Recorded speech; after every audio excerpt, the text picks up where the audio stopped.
Guys, Google and Tesla just reported Google had a double beat and Tesla missed on one of them, EPS versus revenue. One of them they missed. We'll cover that right after. First off, Google reported $1.89 per share in earnings versus $1.85 expected and $84.7 billion in revenue, greater than $84.3 billion expected. Mo, what is Google doing after hours? Let's pull it up. First off, is this one of the earliest times either one of these companies has ever reported? Yes. So Alphabet, Google is up just slightly after hours, about 1%, falling back a little bit. 0.5% now, 0.2. It's falling. It's now going back to even. Very interesting. Okay, guys, Google's an incredible company. We talk about this all the time. This company prints money. They own the top 2 search engines in the world, YouTube and Google.com. Not in that order. Google.com number 1 and YouTube, the very channel you're watching right now. They're so brilliant. They care so much about the user experience. This company's going to be around for so long. Nobody says Bing it. Nobody says Yahoo it. They say Google it. All right. When you want to look at a video, you go to Google. Great company. Mo, tell us. And by the way, I want to make note. On Twitter this week, I posted a poll. By the way, follow me on Twitter at EMPaulG. Which one of these 3 companies that are reporting earnings this week do you think has the biggest chance of missing on earnings and or revenue? Google was the lowest one at 6%. Highest was Tesla. And people were half right. Because I'm not going to tell you yet which one they missed on. Mo, what does the earnings release say about Google? So here's some highlights. This is the quarter ending in 2023 versus the quarter ending in 2024. So same quarter to same quarter. Yep. So $48.5 billion, that was the 2024 versus $42.6 billion. That's from Google search. Okay. YouTube ads, $8.66 billion versus $7.66 billion. That's a hefty, 14, 15% growth right there. Yeah. Now the Google Cloud, $10.34 billion versus $8 billion. That's a big jump. Yeah. Now Google makes a lot of its money, most of its money on ad revenue. Mm-hmm. So keep in mind, here's the advertising. we have not had a recession in a while. No. In a recession, people tend to pull back, stupidly enough, their ad revenue, their ad spend. But remember, if we do have a recession, and if Google does fall because revenue falls and people say, oh my God, this is terrible, it's about looking at companies in the long run. The recession won't last forever. We're here to teach that on this channel. If you're looking for a channel that's just going to tell you to go buy a stock, go watch those other idiot channels out there who are absolutely dumb. We're here to teach a process. We're here to let you learn how to pick the right investments that fit your mentality. That's what's most important. And be here for you when things get tough and the stomach starts to churn. Mo, tell us some more. So we were talking about ads, $64.6 billion versus $58.1 billion. Can I interrupt you? Yeah. Look at the screen for a second. Oh, wow. It's down now. How'd that happen? I don't know. I just looked over the computer. It's down. It was down 1.5%. Now it's down 1 point. Go ahead. So it's funny when you look, everything here is a beat. The only thing that's less is number of employees, which is 179.6 thousand versus 181.8 thousand last year at the same time. That's the only thing that's down. I can't believe they have 181,000 employees. If you asked me to guess, I would have guessed 50,000 employees. Same. Wow, 180-some thousand employees. Everything is better. Should we get Sharif a job there? Too soon. People are now going to wonder who's Sharif. Okay, so that's pretty interesting here. Guys, it's amazing. We have a double beat here. We have the stock down. Maybe they said something that alludes to Mo was smart enough to buy Google at 140. Again, don't buy a company just because one of us does. But it's a great, I do think he was, listen, this is a great company. I can't wait to own it. I think it's going to be, this company's going to be around for a very, very long time. You know what I love about them so much? I love the fact that they are so interested in making sure your experience is top notch. And I bring this example up all the time. We run a YouTube channel. One of the things we learn about YouTube is the longer people watch, the more they're going to show that YouTube video to other people. The less people watch a video, the less they're going to show it. Why? Because if you watch for a long time, it shows that you love the video, so they're going to show it to others. On Google search, the top 4, I believe, links are sponsored links. It's Google's links. Why? 85% of clicks happen in the top 3 links. Now I'm going to go a step further. It is very possible that the top link is cheaper than the second and third link.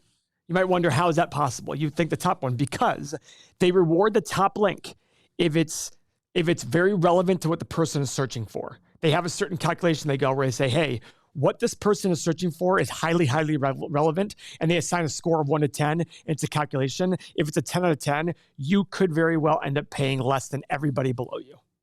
That's awesome. That's exactly what Tim just said.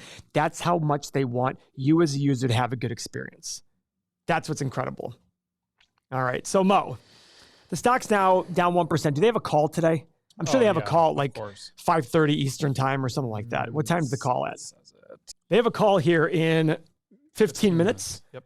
And that call, they're going to describe a lot of things. I would have thought, I mean, look, the stock is down. Guys, they've had a good run. Tech has had a really good run. Is it possible that it outperforms the next 10 years? I don't know.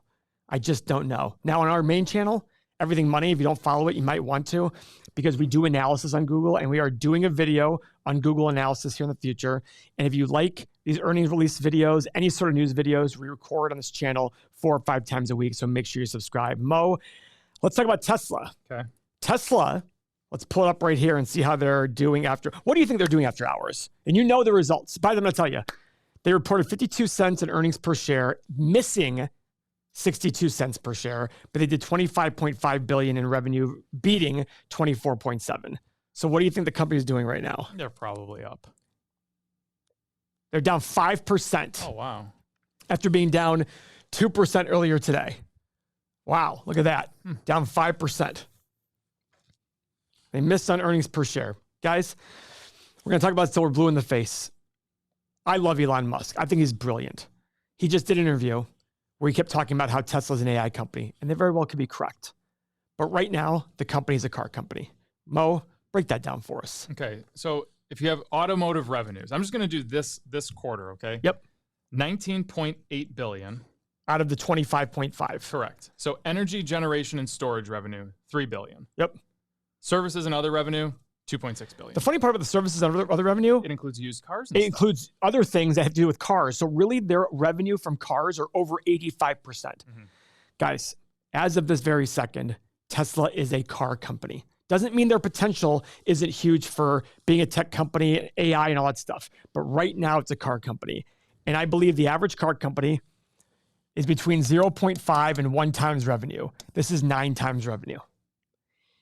So what does it have to do? What does it have to do in order for the tech component to justify this valuation? The stock hit an all-time high of 414 on November 4th, 2021. My wife's birthday in 2021. Were we together then? Yeah, she'd just taken me back. She had just taken me back. Congrats. That's right. Thank you very much. The September of hell for Paul and Mo. That's her birthday, all-time high of 414. And luckily, I did not buy her shares on her birthday. Go ahead. Total, that was a good one. Total automotive revenue, if you look at the year-over-year number, down 7%. Wow. Yeah. All right. Yeah. But what about service? What about energy and storage? How much is that revenue That's up? doubled. That's doubled? 100%. So Okay. energy is up. Energy and storage is up 100%. Services is up 21% year-over-year. That's great. Okay. So Tesla is maybe struggling a little bit here. Guys, I think Tesla's just a hard company to justify, in my opinion. Now, go ahead. Mo just made his O face. So total production. Can anybody name that movie? Mo just made his O face. What's the O face from? Put it in the comments below. It's kind of a rom-com, yeah. So total production for the quarter, it was 410.8 thousand cars, okay? Yeah. If you go back, I'm going to go to Q2 of 2023, 479.7. 430.4, that's Q3. Q4, 494.9. Q1, 433. So declining. It's declining. And a big decline. So they're also offering 0.9% financing. Is that still going on? 1% financing, sorry. 2 of my friends, I think they canceled my it. stepson and one of our friends just bought a Tesla with 1% financing. It's funny because Rahman goes, you can't beat 1% financing. I go, yeah, you can. You can do 0. He goes, that's true. He goes, does anybody do 0? I'm like, they've done it in the past. Not Tesla, but other car companies have done 0% in the past. All right, so Tesla's rebounding a little bit. It's only down 4% right now. Guys, let's look at the 8 pillars of Tesla. They've diluted their shareholders by increasing shares by 17% in the last 5 years. So if you've owned Tesla for 5 years, not only is the stock's probably up over the last 5 years. It is. Oh yeah, a lot, 1,300%.